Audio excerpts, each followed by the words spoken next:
తెలుగు రాష్ట్రాలపై ఇటీవల కాలంలో తుఫాన్లు విరుచుకుపడుతున్నాయి. ఫలితంగా పలుచోట్ల వరదలు సంభవించి పెద్ద ఎత్తున ఆస్తి, పంట నష్టం జరుగుతుంది. కొన్నిసార్లు ప్రజల ప్రాణాలకు కూడా ముప్పు ఏర్పడుతుంది. అయితే తుఫాన్లు ఏ నెలల్లో ఎక్కువగా సంభవిస్తూ ఉంటాయి, ఆ నెలల్లోనే ఎందుకు వస్తున్నాయి తదితర విషయాలపై వాతావరణ శాస్త్రవేత్తలు ఏం చెబుతున్నారంటే,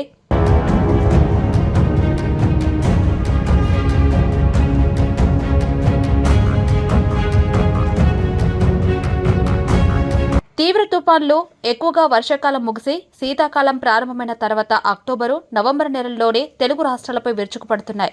తాజాగా మొంతా ప్రభావం తీవ్రంగానే ఉండగానే వచ్చే నెల 4వ తేదీన బంగాళాఖాతంలో అండమాన్ ప్రాంతంలో మరో అల్పపీడనం ఏర్పడే సూచన ఉన్నట్టుగా హైదరాబాద్ వాతావరణ కేంద్రం అంచనా వేసింది. వాతావరణ శాఖ గణాంకాల ప్రకారం 1970 నుంచి 2025 మధ్య కాలంలో ఇంతవరకు 31 తీవ్ర తుఫాన్లు ఆంధ్రప్రదేశ్లో తీరాన్ని తాకితే వాటిలో 23 అక్టోబరు, నవంబరు నెలల్లోనే ఏర్పడటం విశేషం.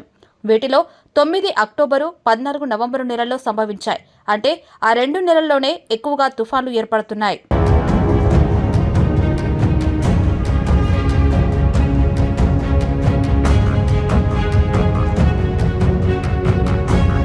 జూన్ నుంచి సెప్టెంబర్ వరకు కురిసే భారీ వర్షాలతో వచ్చే వరదలు, నదుల నుంచి వచ్చే మంచినీరు బంగాళాఖాతంలోని ఉప్పు నీటితో అధికంగా కలవడం కారణంగా సముద్ర ఉష్ణోగ్రతల్లో తేడాలు వస్తాయి.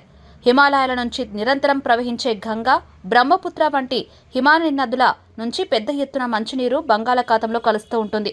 సాధారణంగా ఏడాది పొడవునా అన్ని సీజన్లో సముద్ర ఉష్ణోగ్రతల్లో ఏర్పడే వ్యత్యాసాలతో అల్పపీడనాలు ఏర్పడి అవి వాయుగుండాలు, తుఫాన్లుగా మారుతున్నాయి. కానీ అక్టోబరు, నవంబరు మాసాల్లో ఏర్పడే అల్పపీడనాలు తీవ్ర వాయుగుండాలు అతి తీవ్ర తుఫాన్లుగా రూపాంతరం చెందడం వల్ల పెను గాలులు వీచి కుంభవృష్టి కురిసి నష్టాలు అధికంగా ఉంటున్నట్లుగా ఐఎండీ శాస్త్రవేత్త శ్రావణి వివరించారు.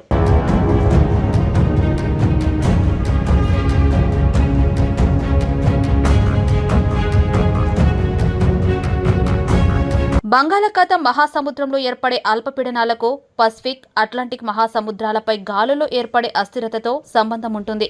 ఆఫ్రికా, దక్షిణ అమెరికా ఖండాల మధ్య అట్లాంటిక్ మహాసముద్రంపై గాలుల్లో అస్థిరత అధికంగా ఉన్నప్పుడు ఆ ప్రభావం అనేది ఇటు హిందూ మహాసముద్రం, అరేబియా సముద్రం, బంగాళాఖాతం పైన కనిపిస్తుంది. వర్షాకాలంలో నైరుతి రుతుపవనాల వల్ల దక్షిణ భారతదేశంలో విస్తారంగా వర్షాలు కురుస్తాయి.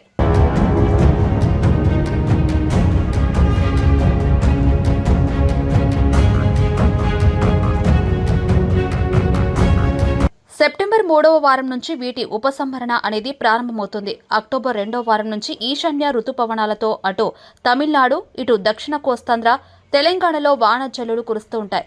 ఈశాన్య రుతుపవనాల సమయంలోని తూర్పు గాలుల్లో అస్థిరత అధికంగా ఉంటుంది. ఈ సమయంలో బంగాళాఖాతం మహాసముద్రంలో ఏర్పడే అల్పపీడనాల తీవ్రత పెరిగి తీవ్ర వాయుగుండాలు అతి తీవ్ర తుఫాన్లుగా మారుతున్నాయి.